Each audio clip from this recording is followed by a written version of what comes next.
je pouvais avoir une moto de chaque type, lesquelles je choisirais chez les routières, les sportives, les cruisers, les roadsters, les adventures. Je démarre donc mes recherches sur le segment du roadster, le roadster vintage, avec cette Kawasaki Z650 RS. Je remercie d'ailleurs Kawasaki X-Moto de m'avoir prêté cette machine pour cet essai.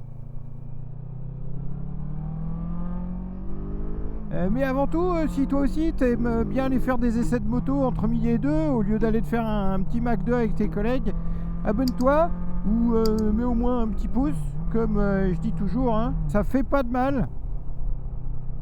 Alors, cette petite moto, oui, petite moto parce que comparé à la MT 650, le manque de carénage lui donne vraiment un look de petite moto. C'est vrai que les roadsters donnent un peu toute la même impression, être basse et trapue, même si sur celle-ci, la selle est à 820 mm, c'est pas si bas que ça, hein, et puis c'est plus haut que la Z650 de base, qui est, il me semble, à 3 cm de moins.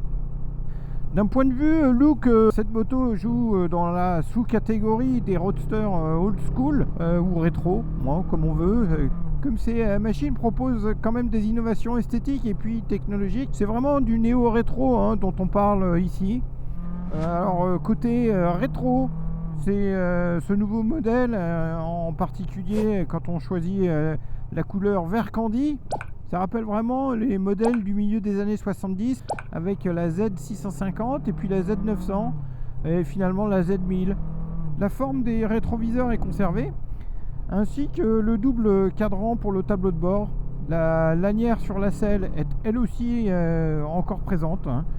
Et puis on a un beau petit faron. Le petit réservoir sur cette moto est de 12 litres.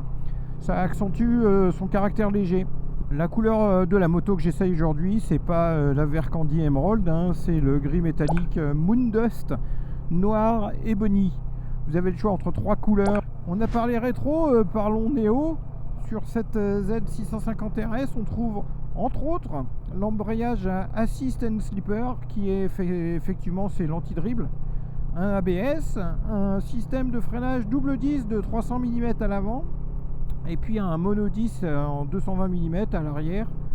On a une suspension arrière qu'ils appellent backlink. En fait, c'est un bras horizontal. La qualité principale de cette technologie, c'est de rabaisser le centre de gravité de la machine. Côté moteur, on a des doubles papillons qui assurent a priori une accélération plus douce, sans réduire la puissance délivrée, mais de manière plus douce. On trouve également sur cette moto, d'un point de vue esthétique, des jantes moulées à effet rayon en fait pour le look. Et puis un compteur qui allie le digital et l'analogique. Alors ce moteur, là on est sur un bicylindre parallèle 4 temps de 649 cm3 il me semble. Le modèle que j'essaye est bridé à 2, soit 47 chevaux. En full, cette moto vous offre 68 chevaux et un couple identique à le R6N de 2016 finalement, c'est-à-dire 64 Nm. Elle a une bonne sonorité, proche de celle de la MT finalement. Je retrouve des mêmes sonorités du moteur de la MT 650. Il y a un truc qui est vraiment notable sur cette moto, c'est la douceur du moteur quand on passe de gaz fermé à un léger filet de gaz. Sur la MT, je prends toujours un petit à-coup. Et ici, rien. C'est très très très doux. Alors j'imagine que ça vient de cette technologie que j'ai mentionnée tout à l'heure, les doubles papillons. On se retrouve facilement à 80 km/h sur les petites routes. J'ai une vitesse qui demande à peine 4000 tours en 6e. Donc c'est pas une grosse, il n'y a pas une grosse consommation à prévoir. Moi, en tout cas, sur la durée de mon essai, là, jusqu'à maintenant, j'ai consommé moins de 4,5 litres au 100. C'est vrai que je conduis plutôt pépère en général, il faut dire. En tout cas, avec ce réservoir de 12 litres et avec ce type de conso, il va pas falloir viser plus que 200 km entre les pleins, à mon avis. La sensation de puissance et de couple, elle est très très très présente. Là, celle que j'essaye, comme je vous ai dit, est bridée à 2. Et pourtant, elle me donne la même sensation que la MT 650, qui est pourtant plus puissante et coupleuse.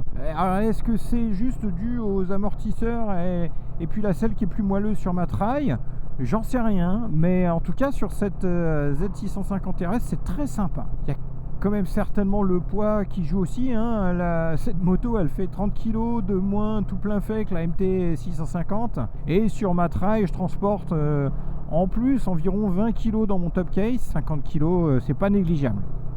Du côté du confort et de la position de conduite, la selle elle est accueillante, elle est bien large, elle est un chouïa ferme quand même, couplée à une suspension qui est elle aussi quand même assez ferme, fait qu'on ressent toutes les petites bosses, les petites aspérités de la route. C'est pas désagréable, hein. Ça reste dans l'esprit de la moto, mais je me ferai pas des heures et des heures sur des routes un peu gondolées.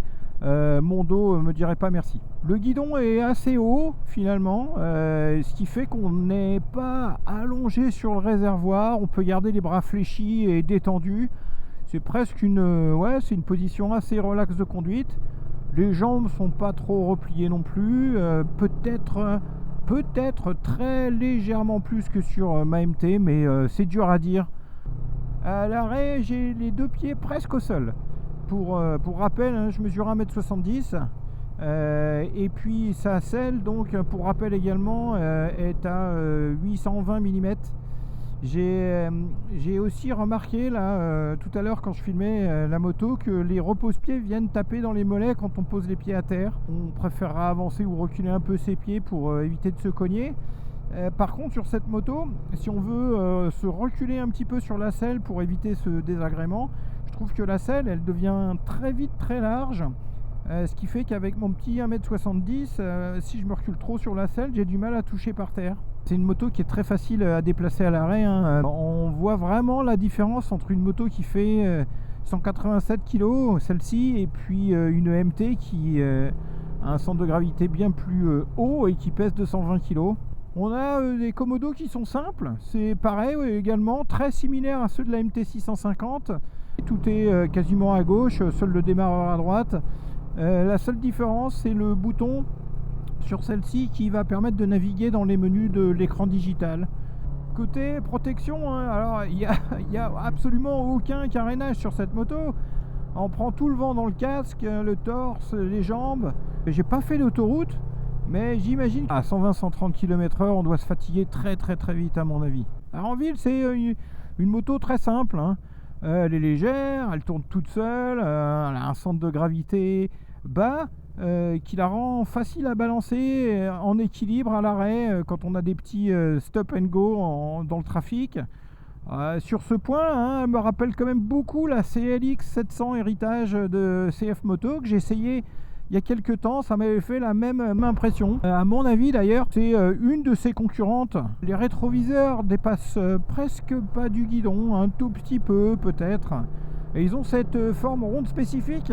C'est pas forcément le plus efficace en termes de rétrovision, hein, mais voilà, je pense que des rétros polygones n'auraient pas été sur cette moto. Le passage des vitesses et le plaisir de conduite sur cette Z650 RS, c'est quelque chose qu'il faut venir essayer absolument. La poignée d'embrayage est vraiment douce à manœuvrer et le levier de vitesse n'accroche pas. On n'a aucun à-coup, même quand on met la première, il n'y a quasiment pas d'à-coup. Le rétrogradage se fait aussi en toute quiétude, sans ressenti du dribble. Même si j'ai pris l'habitude du petit coup de gaz systématique, on prend beaucoup de plaisir à conduire cette moto parce qu'on se sent vraiment en contrôle de ses courbes. À la fois parce qu'elle répond super bien au contre-braquage, mais aussi grâce au freinage, son anti-dribble. Tout ça, ça met en sécurité. Son moteur, il est assez joueur pour se faire plaisir. En tout cas, moi je trouve, hein. Pour une moto qui n'est pas une sportive, et puis pour un conducteur comme moi, c'est très suffisant. Et j'imagine encore plus pour les A2 qui débuteraient. Les deux technologies là, de compteur, l'analogue plus le digital, ensemble, ça fonctionne très bien. L'intégration est bien réussie. Le LCD là, qui est au milieu des deux compteurs circulaires est vraiment super lisible. On voit tout de suite le rapport engagé et on peut faire défiler les autres infos facilement avec le commodo du guidon. Côté freinage et ABS, il n'y a rien à dire. Alors c'est pas non plus un essai super exhaustif que j'ai fait, mais les freins sont très mordants, ça fonctionne très bien sur cette machine. En particulier le frein arrière que j'ai trouvé vraiment excellent, avec un ABS qui ne se déclenche pas de manière intempestive.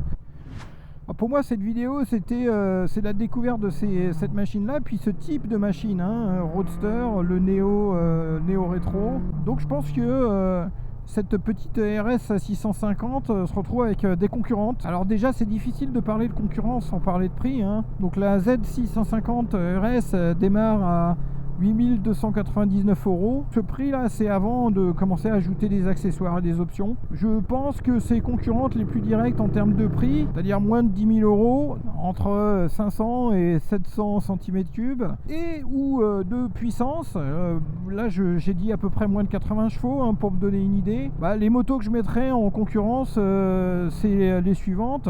Déjà pour les permis A, hein, donc au-dessus de 47 chevaux, la plupart d'ailleurs sont bridables. On a la CF Moto CLX 700 héritage, la Suzuki SV 650X, la Honda CB 650R. Ensuite on a la Yamaha XSR 700. J'ai mis dans cette liste la Ducati Scrambler, la Icon Dark. J'ai également mis la Moto Guzzi V7.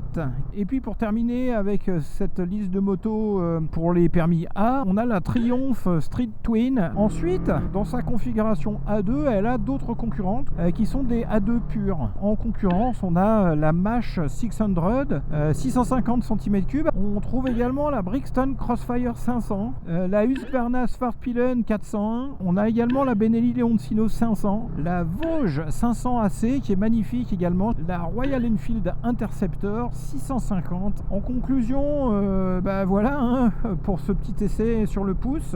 J'espère que ça vous aura donné au moins envie d'aller l'essayer également. Ça vaut vraiment le coup. Je vais, moi, de mon côté, continuer à aller essayer les autres motos que j'ai listées là juste avant. Je suis curieux de me faire une opinion sur chacune. Si vous avez d'autres motos à suggérer et que j'ai pas mis dans la liste, mais vous pensez qu'elles doivent y être, n'hésitez pas à les laisser en commentaire. Gros V à tous, et puis à bientôt sur les routes et sur la chaîne.